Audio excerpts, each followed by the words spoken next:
Good day everyone, my name is Kendall Reap and welcome to this episode of WOOX Garage. Today I would like to take the time to talk to you about the Rock62 WOOX first knife. It comes in two finishes, either stonewash or mil-spec black, and we also have handle options in either American Walnut or Micarta. They also come in checkered or smooth variations.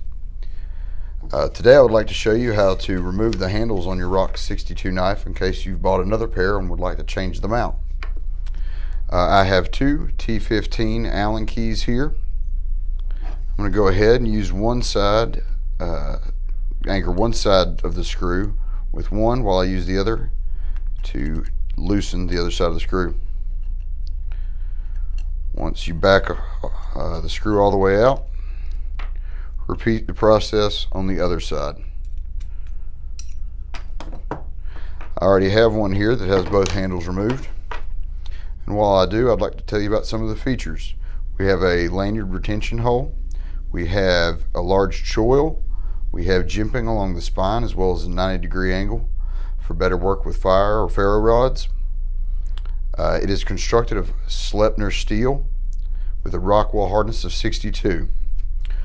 Once you've selected the kind of handles you want to put on your knife, I'm going to choose these nice Micarta checker grips I have here.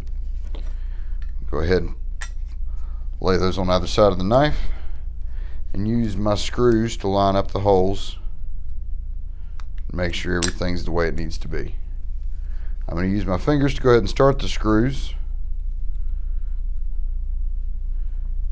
and then I'll finish by using the T15s to tighten them all the way down.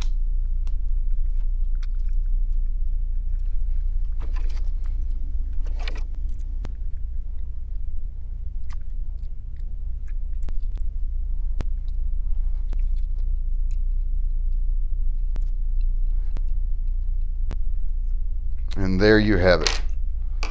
Nice checkered Micarta handles on our mil-spec black Rock62 knife. Thank you for joining me on this episode of WOOX Garage. My name is Kendall Reap and I hope you have a great day.